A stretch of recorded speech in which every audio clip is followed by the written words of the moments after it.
किसान भाइयों नमस्कार। ये हैं दूरदर्शी समझदार किसान जिन्होंने समय से पहले रासायनिक खेती के खतरे को समझकर प्राकृतिक खेती करना प्रारंभ कर दिया है। आइए देखते हैं ये किस तरह की खेती कर रहे हैं।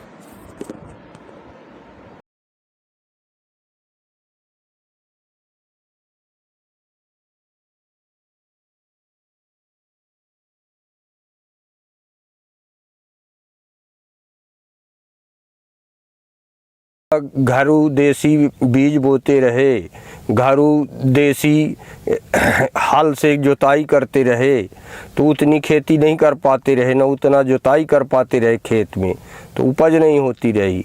हमको कृषि विभाग द्वारा जानकारी मिली कि आप अच्छे बीज बोइए, तो कृषि भी टमाटर तैयार करना, लाइन से हमको मसूर चना गेहूं बोने की जानकारी दी गई। उस तरह हम कार्यक्रम किए तो हमारा उत्पादन पहले से पुरातन से आज के अनुसार हमारा 7-8 गुना ज़्यादा हो गया। क्लाइमेट के तहत हमको एक बंधा बनवाए, तालाब जिसको बोलते हैं, छोटी तालाब, उसमें हमने पानी बरसात का स्टॉक कर लिया।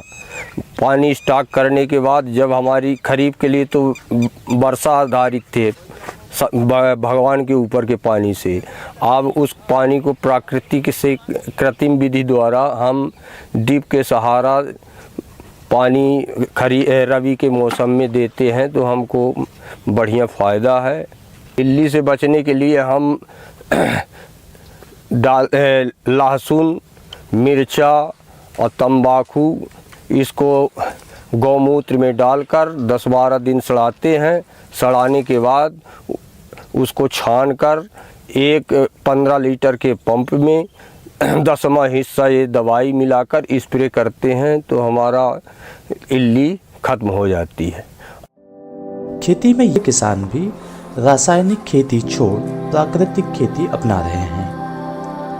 इसी जिले के रामशरण यादव ने बीते कुछ वर्षों से घर में ही खाद और कीटनाशक बनाना शुरू किया है। शुरुआत में उपज में कुछ कमी आई, लेकिन अब उन्हें फायदा हो रहा है।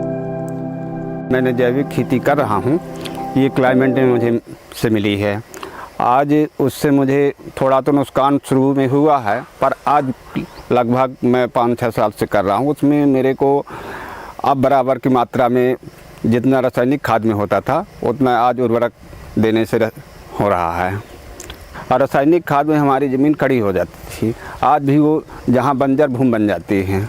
और जैविक खाद में ऐसा नहीं होता, वो एकदम ज़मीन जैसे कोई भी फसल लगाएं उसमें एकदम अच्छी आती है। खर्चे में बिल्कुल जीरो में हम आ गए हैं। वो शहरों तक ही सीमित नहीं बल्कि गांव में भी हैं। और खेती किसानी पर जो क्लाइमेट चेंज के दुष्प्रभाव पड़ रहे हैं उससे एक तो कार्बन उत्सर्जन कम हो, दूसरा हम उनको ये भी बता रहे हैं कि आप कैसे अपनी खेती किसानी को जलवायु परिवर्तन के प्रति अडाप्ट कर सकते हैं। बहुत सारे ऐसे प्रजाति के बीज हैं जो कि सूखा सहनशील हैं या बाढ़ सहनशील हैं। इस प्रकार के जो बीज हैं जो कि उन्नत भी हैं, इन बीजों का प्रचार प्रसार किसानों के बीच में इन बीजों का विकास जो है कृषि विश्वविद्यालयों में हुआ है। उनके मार्फत से कृषि विभाग के माध्यम से इन बीजों का हम वितरण कर रहे हैं ताकि किसान अगर मौसम की मार होती है, अगर पानी नहीं गिरता है या ज़्यादा गिर जाता है तो वो अपनी फसल को बचा सकें। कई बार आवश्यकता से अधिक उर्वरक का उपयोग करते हैं, विशेष रूप से नाइट्रोजन का उपयोग ज़्यादा होता है। और नाइट्रोजन अगर ज़्यादा होगी तो या तो वो पानी में नाइट्रेट के रूप में चला जाएगा या फिर हवा में नाइट्रस ऑक्साइड के रूप में आ जाएगा। और आप जानते हैं कि नाइट्रस ऑक्साइड कार्बन डाइऑक्साइड की तुलना में लगभग 300 गुना ज़्यादा ग्लोबल वार्मिंग पोटेंशियल रखती है। ऐसी स्थिति में हम कोशिश कर रहे हैं कि हम किसानों को इस बात के लिए जागृत करें कि वो अपनी खेती किसानी से ग्रीन हाउस गैस के उत्सर्जन को यथासंभव कम करें और अनुकूलन के लिए तैयार रहें।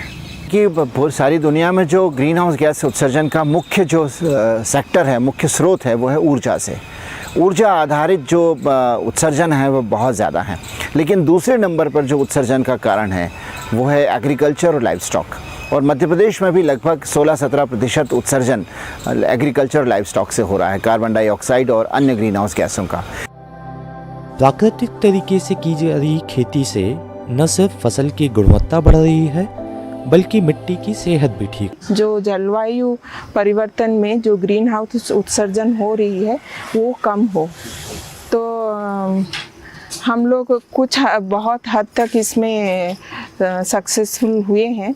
और फार्मर्स ने, हम लोगों ने जब वहाँ पे गांव में गए और फार्मर्स को जब हम लोगों ने जो हाई यील्डिंग वैरायटीज़ दी, जब हम लोगों ने उनको बोला कि खेत में आप अपने जो फसल के अवशेष हैं उनको जलाएं ना, उनको डेमोन्स्ट्रेट करके दिखाया कि आप लोग रेसिड्यूज़ को बर्न ना करें, उनको वहीं पे इनकॉर्पोरेट करें और उसको खेत में ही डालें।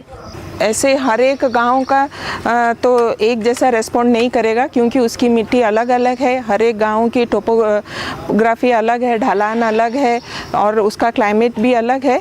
लेकिन अगर उसका रेंज देखा जाए तो 5 से 15% जो है ऑर्गेनिक कार्बन बढ़ा है। मिट्टी में ऑर्गेनिक मैटर बढ़ने से यह वातावरण में अधिक कार्बन को अवशोषित कर सकता है। इस प्रक्रिया को कार्बन सिक्वेस्ट्रेशन कहते हैं। एक्चुअली कार्बन सिक्वेस्ट्रेशन जो है, कार्बन कैप्चर है, हमारे वायुमंडल में कार्बन डाइऑक्साइड है। तो कार्बन डाइऑक्साइड, ऐसा नहीं है कि कार्बन डाइऑक्साइड नहीं था, कार्बन डाइऑक्साइड है हमेशा और हमेशा रहेगा, लेकिन उसकी मात्रा जो है वो 300 ppm था पहले, अभी बढ़ के वो 400 ppm हो गई है। तो ये वहाँ से ये जो 300 से 400 ppm बढ़ी है, ये जो एक्सेस कार्बन डाइऑक्साइड गई है एटमॉस्फेयर में, उसको हम लोग कैसे कैप्चर करेंगे।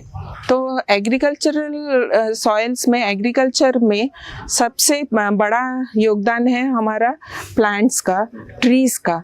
ये जो अपना जो फोटोसिंथेसिस, मतलब जो अपना खाना बनाते हैं, उस दौरान उन लोग जो एटमॉस्फेयर से कार्बन डाइऑक्साइड लेके उसको कैप्चर करके रखते हैं।